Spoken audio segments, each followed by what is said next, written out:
Caithfirlig, and I'd like to be joined in the tributes and words of sympathy to the Dowling family. And I suppose we shouldn't be surprised that it's an onerous task to be a senator on the Labour panel. It's certainly a laborious task, anyway. And to the Throri Gníomhach in you, Senator Mary.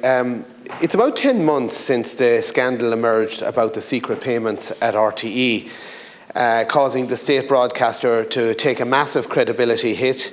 A serious scandal, Oireachtas inquiries bringing to light the corruption, the hubris, the sense of entitlement, and indeed the arrogance on display at different points at the heart of RTE. And I suppose a lot of us would have hoped that this would have led to a new awareness in the state broadcaster of its obligations, not just to some of the people, but to all of the people.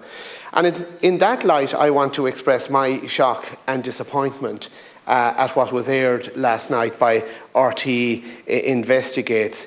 It was sad for its content, but it was truly shocking for its one-sidedness, its bias, its complete failure to depict another side of a very important and distressing story, its complete failure to hear from the representatives of the thousands and thousands of people who are opposed to abortion in this country. They said that 7 months of work went into producing their end product last night. I'd like to know just exactly how much taxpayers' money was poured in producing what amounted to an activist-driven propaganda piece. Pro-abortion activism was to the core in this programme. Prominent activists centre stage. And shockingly, they were depicted as simple experts. For example, one Dr. Jonathan Lord was described as a consultant gynaecologist, but no mention that he was the medical director of MSI Reproductive Choices, one of the largest abortion providers in Britain.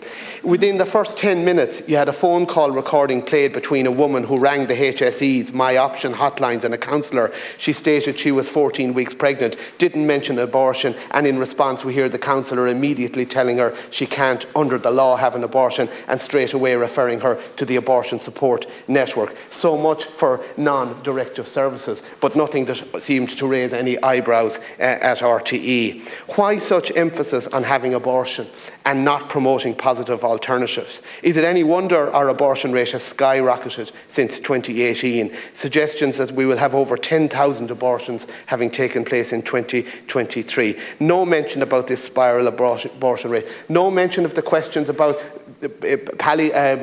precautionary pain relief in terms of late-term abortions. Euphemistic language about what happens to a disabled and severely disabled child in a late-term abortion, but no focus on the reality of what happens in that dreadfully tragic situation to the baby. So, you know, when people say to me, this is the reason why I don't pay my licence fee anymore, I don't blame them. No fairness, no licence fee would be the motto of many people. But much more importantly, I want to echo the calls of the pro-life campaign that we need a special Oireachtas committee to examine the issue of bias and impartiality within the state broadcaster, the lack of objectivity. I echo this call. Let all sides be heard, but so many people are not being served well by our state broadcaster on this issue in particular.